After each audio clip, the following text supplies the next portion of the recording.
No showing my face. I'm kind of sick and tired of it. Nah, I'm not really sick and tired of it. I'm just like tired. Yeah, it's kind of late in the night, so yeah, I thought about reading something about convulsion while I'm on the walk to the gym, but my internet doesn't work. So yeah, I'm gonna do convulsion and make like a start on stat. So yeah, that's the agenda. And off screen, I'm gonna do some close cut stuff, some labeling, and whatnot. And yeah,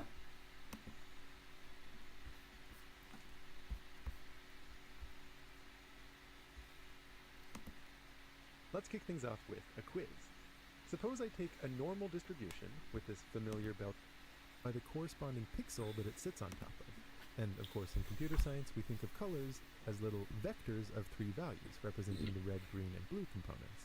When I multiply all these little values by 1/9 and I add them together, it gives us an average along each color channel, and the corresponding pixel for the image on the right is defined to be that sum. The overall effect, as we do this for every single pixel on the image, is that each one kind of bleeds into all of its neighbors, which gives us a blurrier version than the original. In the lingo, we'd say that the image on the right is a convolution of our original image with a little grid of values. Or more technically, maybe I should say that it's the convolution with a 180-degree rotated version of that little grid of values. Not that it matters when the grid is symmetric, but it's just worth keeping in mind that the definition of a convolution, as inherited from the pure math context, should always invite you to think about flipping around that second array. If we modify this slightly, we can get a much more elegant blurring effect by choosing a different grid of values. In this case, I have a little 5x5 grid, but the distinction is not so much its size. If we zoom in, we notice that the value in the middle is a lot bigger than the value towards the edges. And where this is coming from is they're all sampled from a bell curve, known as a Gaussian distribution. That way, when we multiply all of these values by the corresponding pixel that they're sitting on top of, we're giving a lot more weight to that central pixel, and much less towards the ones out at the edge. And just as before, the corresponding pixel on the right is defined to be this sum. As we do this process for every single pixel, it gives a blurring effect which much more authentically simulates the notion of putting your lens out of focus or something like that. But blurring is far from the only thing that you can do with this idea. For instance, take a look at this little grid of values, which involves some positive numbers on the left and some negative numbers on the right, which I'll color with blue and red respectively. Take a moment to see if you can predict and understand what... I think this left side of things. So this thing will like reduce the noise or the weight. This will do nothing, and this will like kinda, I think it is like,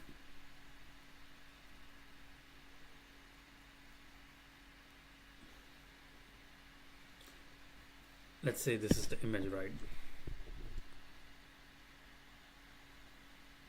I think this side of the things will be like kind of blurred out, whichever way it starts, I believe. Let's see though. That's my intuition. effect this will have on the final image. Yeah, the center thing that doesn't, it kind of like cancels out, doesn't it? So in this case, I'll just be thinking of the image as grayscale instead of colored. So each of the pixels is just represented by one number instead of three. And one thing worth noticing is that as we do this convolution, it's possible to get negative values. For example, at this point here, if we zoom in, the left half of our little grid sits entirely on top of black pixels, which would have a value of 0. But the right half of negative values all sit on top of white pixels, which would have a value of 1.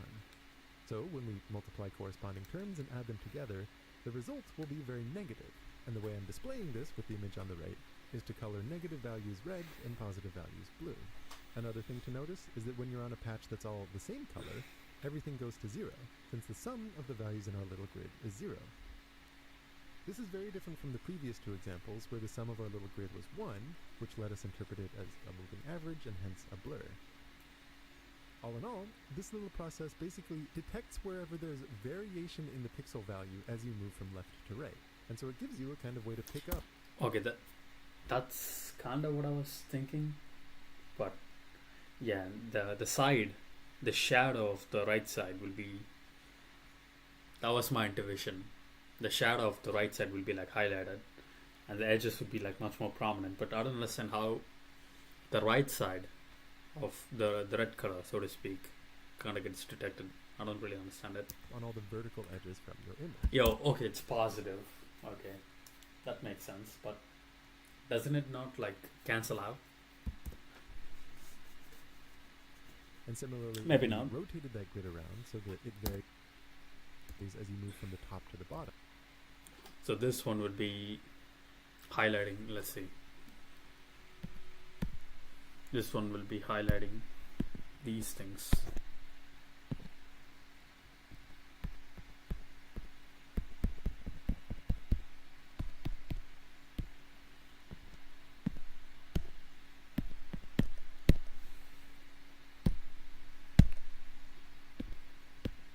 This will be picking up on all the horizontal edges, which, in the case of our little pie creature image, does result in some pretty demonic eyes.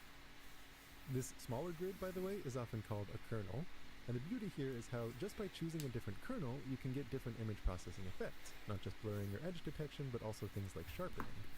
For those of you who have heard of a convolutional neural network, the idea there is to use data to figure out what the kernels should be in the first place, as determined by whatever the neural network wants to detect.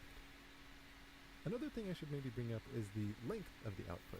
For something like the moving average example, you might only want to think about the terms when both of the windows fully align with each other. Or in the image processing example, maybe you want the final output to have the same size as the original. Now, convolutions as a pure math operation always produce an array that's bigger than the two arrays that you started with, assuming one of them doesn't have a length of 1. Just know that in certain computer science contexts, you often want to deliberately truncate that output. Mm-hmm. Another thing worth highlighting is that in the computer science context, this notion of flipping around that kernel before you let it march across the original often feels really weird and just uncalled for, but again, note that that's what's inherited from the pure math context, where, like we saw with the probabilities, it's an incredibly natural thing to do. And actually I can show you one more pure math example where even the programmers should care about this one, because it opens the doors for a much faster algorithm to compute all of these. To set up what I mean by faster here, let me go back and pull up some Python again, and I'm going to create two different relatively big arrays. Each one will have 100,000 random elements in it, and I'm going to assess the runtime of the convolve function from the NumPy library. And in this case it runs it for multiple different iterations, tries to find an average, and it looks like, on this computer at least, it averages at 4.87 seconds. By contrast, if I use a different function from the SciPy library called fftconvolve, which is the same thing just implemented differently, that only takes 4.3 milliseconds on average, so 3 orders of magnitude improvement. And again, even though it flies under a different name, it's giving the same output that the other convolve function does, it's just doing something to go about it in a cleverer way. Remember how with the probability example, I said another way you could think about the convolution was to create this table of all the pairwise products and then add up those pairwise products along the diagonals. There's of course nothing specific to probability. Anytime you're convolving two different lists of numbers, you can think about it this way. Create this kind of multiplication table with all pairwise products, and then each sum along the diagonal corresponds to one of your final outputs. One context where this view is especially natural is when you multiply together two polynomials. For example, let me take the little grid we already have and replace the top terms with 1, 2x, and 3x squared, and replace the other terms with 4, 5x, and 6x squared. Now, think about what it means when we're creating all these different pairwise products between the two lists. What you're doing is essentially expanding out the full product of the two polynomials I have written down. And then, when you add up along the diagonal, that corresponds to collecting all like terms.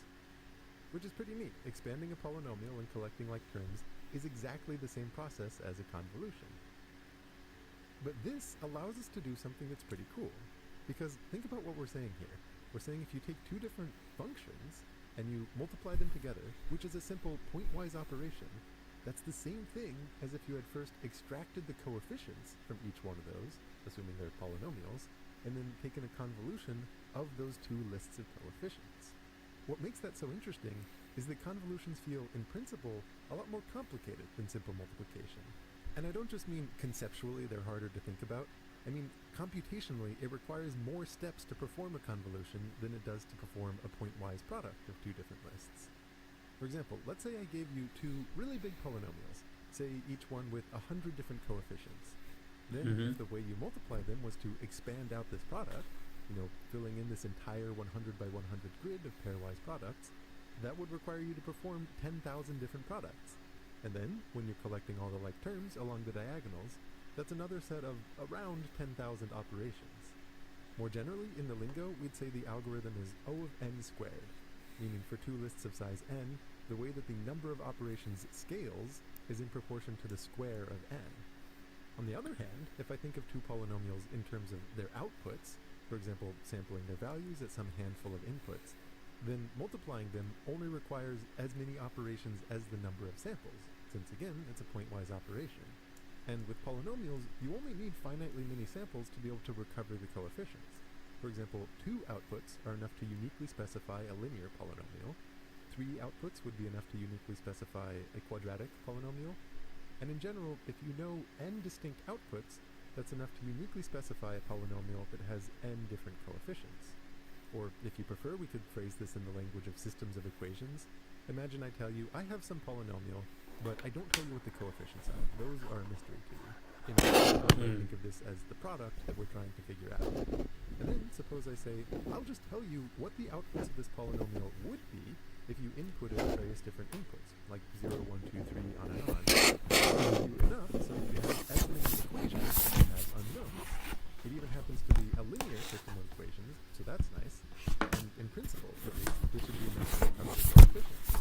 So the rough algorithm outline then would be whenever you want to convolve two lists of numbers, you treat them like they're coefficients of two polynomials, you sample those polynomials at enough outputs, multiply those samples pointwise, and then solve the system to recover the coefficients as a sneaky backdoor way to find the convolution.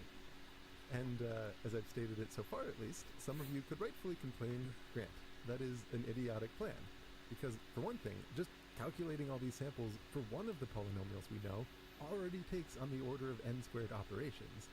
Not to mention, solving that system is certainly going to be computationally as difficult as just doing the convolution in the first place. So, sure, we have this connection between multiplication and convolutions, but all of the complexity happens in translating from one viewpoint to the other. But there is a trick, and those of you who know about Fourier transforms and the FFT algorithm might see where this is going. If you're unfamiliar with those topics, what I'm about to say might seem completely out of the blue. Just know that there are certain paths you could have walked in math that make this more of an expected step. Basically, the idea is that we have a freedom of choice here. If instead of evaluating at some arbitrary set of inputs, like 0, 1, 2, 3, on and on, you choose to evaluate on a very specially selected set of complex numbers, specifically the ones that sit evenly spaced on the unit circle, what are known as the roots of unity, this gives us a friendlier system. The basic idea is that by finding a number where taking its powers falls into this cycling pattern, it means that the system we generate is going to have a lot of redundancy in the different terms that you're calculating. And by being clever about how you leverage that redundancy, you can save yourself a lot of work. This set of outputs that I've written has a special name. It's called the discrete Fourier transform of the coefficients. And if you want to learn more... Okay, this is just too about me. How do people get good at math? Fucking hell.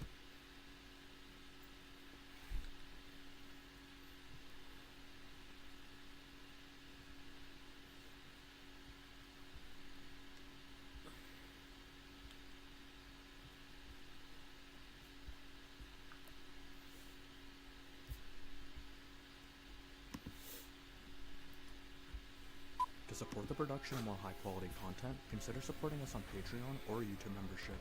Additionally, consider visiting our parent company, Earth-1, for sustainable living made simple.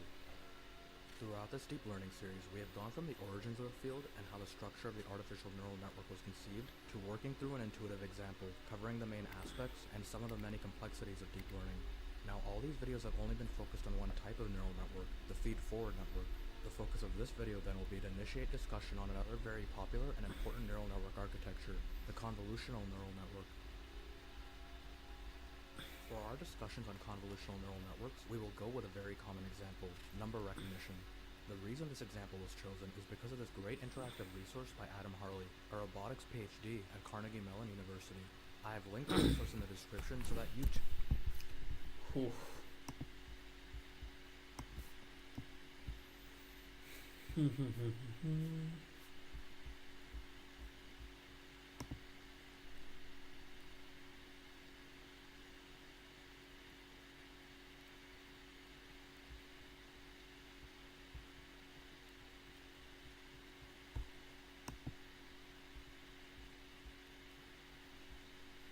6, 7.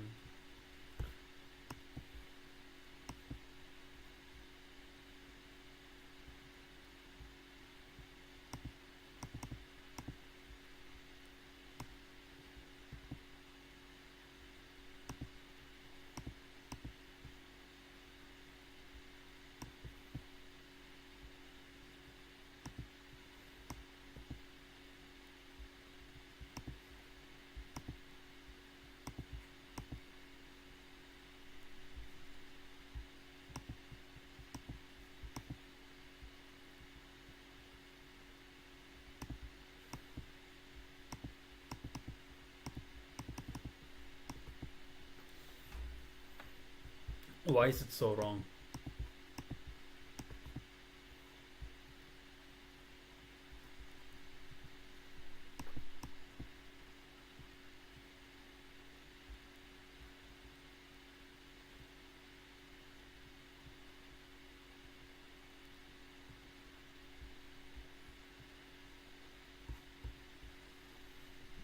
Why is this so wrong?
Bro, that's crazy.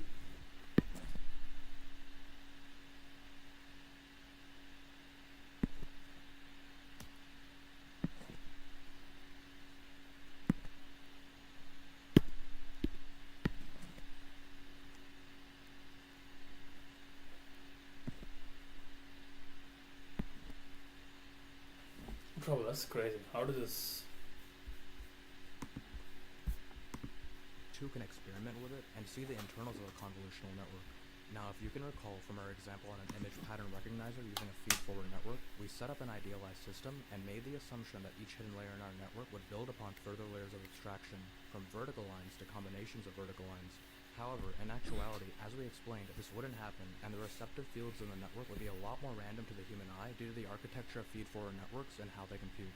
With convolutional networks, however, this isn't the case, and we could to some extent see these layers of abstraction building up. Before we delve into why and how this happens, let's first set up the structure for the network we will be using. As with our previous example in image recognition, the input will be the individual pixels of our image, and the output the patterns we are trying to classify. In this example's case, we have 10 outputs, numbers 0 to 9. For the layers in between, we will have 2 convolutional layers, 2 pooling layers, and 2 fully connected layers. Now, that was a lot of new terminology thrown around, so let's break it down layer by layer, starting with the input. While we have already stated that the input is the individual pixels of the image, I want to mention some important details about how a computer views this image. Every image in a digital device is stored as a matrix of pixel values. This is referred to as a channel, a certain component of an image. Now, with a typical digital camera, every image will have three channels, red, green, and blue, RGB, which you can imagine as three 2D matrices stacked upon one another. For the sake of simplicity, we will assume our input has just one channel, the luminance of the image, with the value of each pixel represented in 8 bits. In other words, the pixel values will range from 0 to 255, with 0 indicating dark or transparent luminance, and 255 is bright. As a side note, digital systems store all types of sensor data and other information in this fashion. For example, for a convolutional network that would operate on speech, we could represent that speech as a matrix of frequency values. Coming back on topic, now that we understand the format of the input, let's finally delve into where the real magic happens, the convolutional layer. As you can assume, this layer and the network as a whole get their names from the convolutional operator, which in layman terms is the mathematical combination, in other words the dot product of two functions to produce a third function. In CNNs, this operation is implemented in what is referred to as a feature detector, filter, or most commonly, a kernel. Convolution. Kernel. Fuck.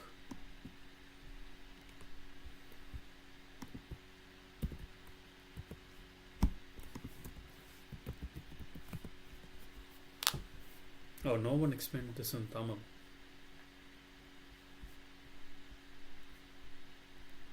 Wait, what? No one explained this in Tamil.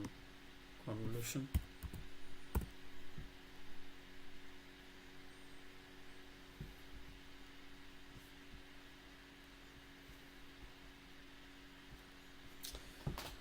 Fuck.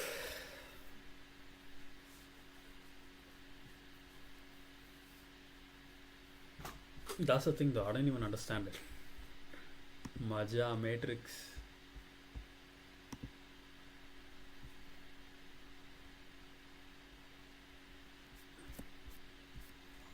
No, he's a pro.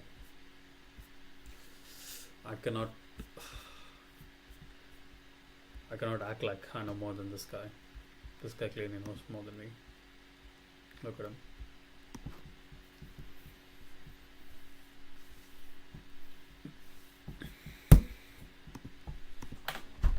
Think of a kernel as a mini matrix, orders of magnitude smaller than the input. In a convolution operation then, the kernel moves across the input image, taking the dot product of the two matrices and then saving the values to a new matrix, dubbed the feature map of the original image. At this point, you may be wondering how this is able to detect any features at all. Well, if a kernel is initialized with the values in a specific configuration, they can be used to transform an input image and find various patterns. Take these kernels for instance. When loaded with the appropriate values and convolved with the input image, produces an output which highlights various edges. This looks like one of those old English hotels that sucks at room service. In the photo. Now I won't delve into the specifics of the various types of kernels in this video, but there are many resources that talk about them extensively, such as Computer File and their various videos on kernels like the Sobel edge detector. Coming back on topic, as you can see, kernels are essentially ways to do fast computation and produce a new output. In this case, we're doing it with an image, with an effect or features highlighted. Programs like Photoshop use these simple kernels for effects like blurs, for instance. Now when we look at a typical image, take in how much is actually going on. There are various edges, shapes, textures, etc. that stack together to make various objects and the overall image we are looking at. At the start of a convolutional network, the types of kernels we'd use would be quite simple and more geometric, detecting things such as edges, corners, and simple shapes and patterns, like a circle for instance. Additionally, each convolutional layer can have multiple kernels that produce multiple feature maps of their own.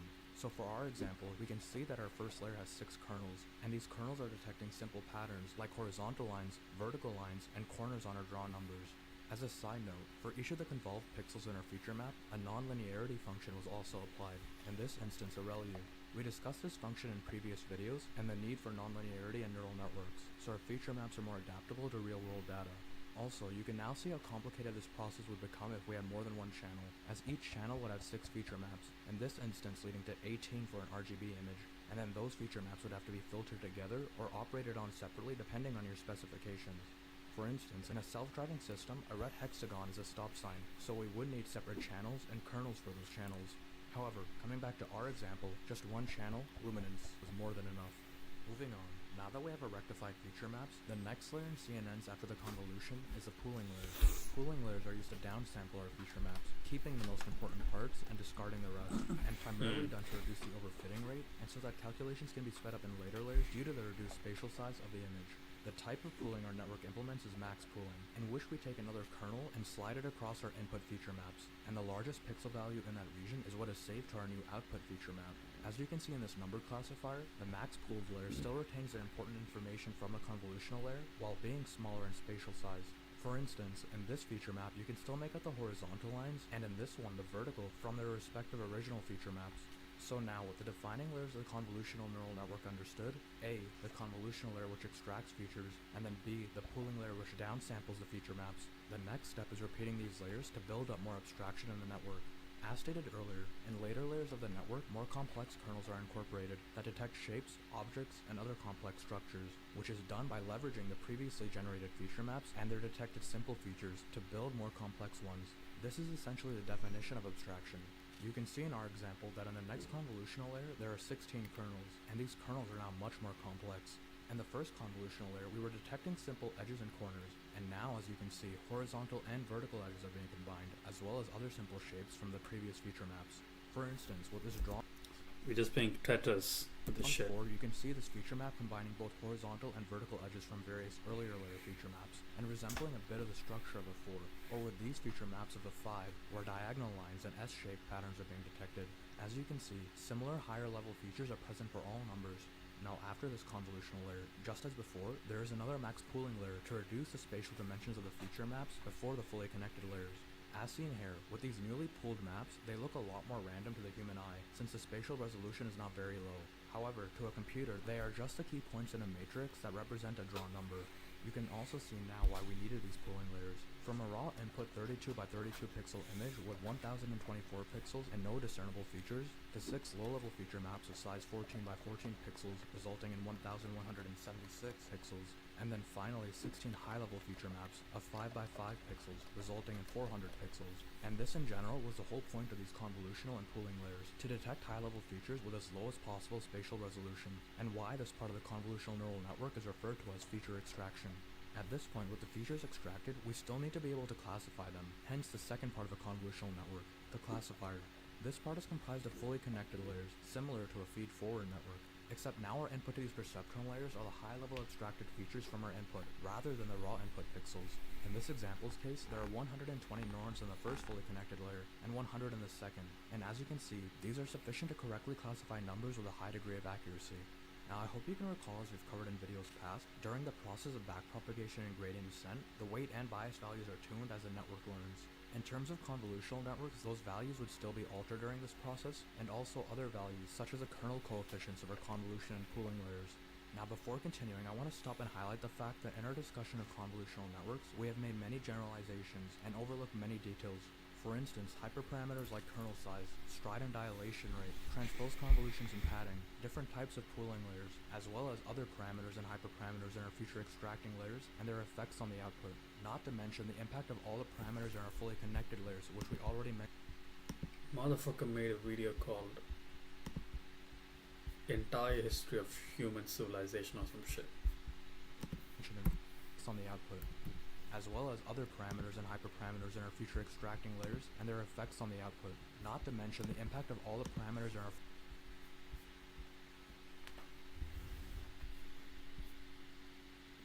Who is this guy? Who are you, bro? Let this shit go somewhere here.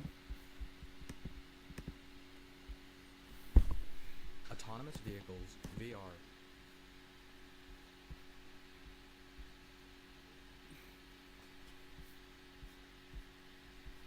Broski, why did you quit?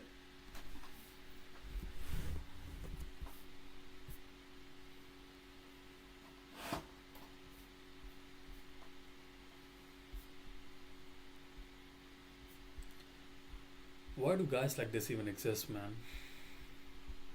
They make like this is just depressing. 91 videos. Fuck what you talking about? Artificial intelligence refers to any model that can mimic, develop, or demonstrate human thinking, perception. How I think it would be best to represent these tribes of artificial intelligence and machine learning is in a bubble diagram. Oh, this is kooky shit. Kooky shit. Fully CNN, the game changer.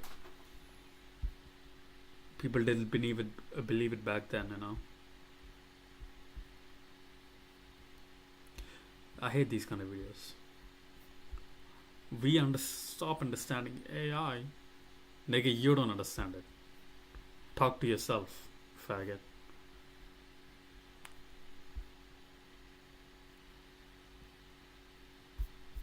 Oh, there were like so many good videos on this shit.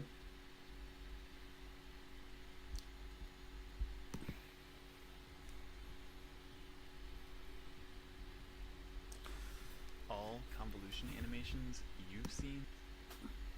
Convolution is a mathematical way of combining two signals to form a third. It's how the Fourier transform does what it does. But to demonstrate what convolution is and why the Fourier transform uses it, here's a more visual example. Imagine you were looking for me in a crowd of people. How would you find me? Assuming you know what I look like, you could slide the image of me you have in your memory over all the people in the crowd and compare the two images. When they converge, you will have found me. You've just performed a convolution. Now, it's easy for you to see with your eyes when the two images converge, but how would a computer do it? And what has convolution got to do with the Fourier transform?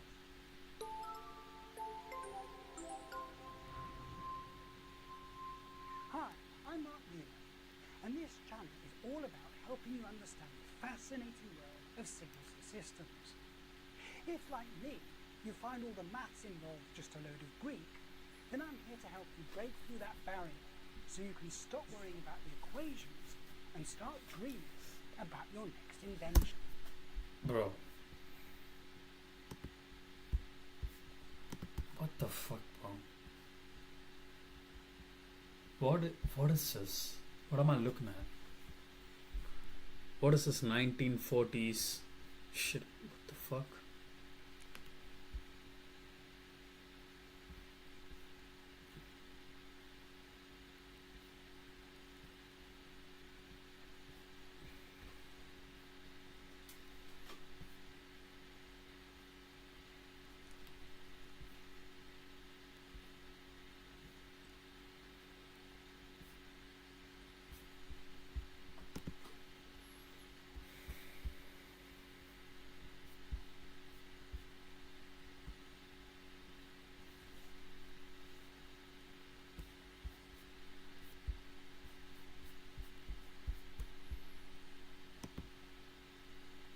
Your bell curve shape, and I have a random variable x that's drawn from that distribution. So what you're looking at right now are repeated samples of that random variable, and as a quick reminder, the way that you interpret this curve, what the function actually means, is that if you want the probability that your sample falls within a given range of values, say the probability that it ends up between -1 and 2, well, that would equal the area under this curve in that range of values. That's what the curve actually means. I'll also pull up a second random variable, also following a normal distribution, but maybe this time a little more spread out, a slightly bigger standard deviation. And here's the quiz for you. If you repeatedly sample both of these variables, and at each iteration you add up the two results, well then that sum behaves like its own random variable. And the question is, what distribution describes that sum that you're looking at? Think about it for a little moment. Maybe you have a guess. An addition. I don't know, it's another normal distribution, or something with a different shape. Needless to say, guessing is not enough. The real quiz is to be able to explain why you get the answer that you do. Oh, In this okay. case, if you have I think it'll get.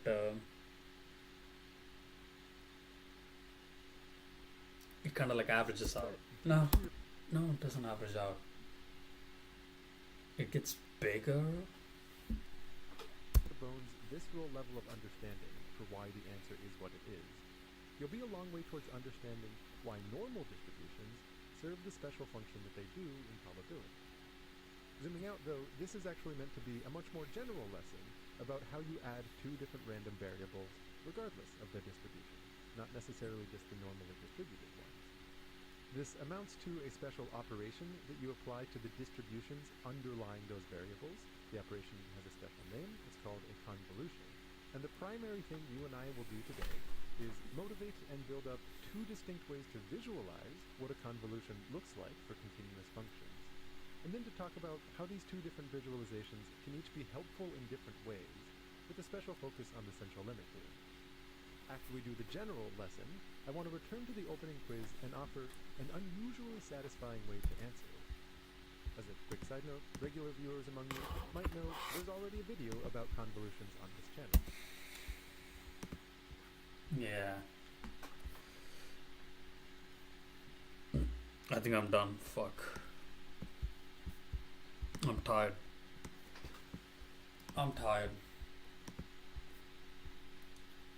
Oh, I don't want to do anything. The close guard shit, I need to make that work. The faster that I make it work, the better it is. I think I need to do some Google Colab stuff, and I've already labeled some of the stuff, so I've labeled it on CVAT, and I need to put that on Google Colab and get a model in and use that model, put that shit in my VS Code and make it do shit and optimize some of the stuff, whatever. Yeah, I think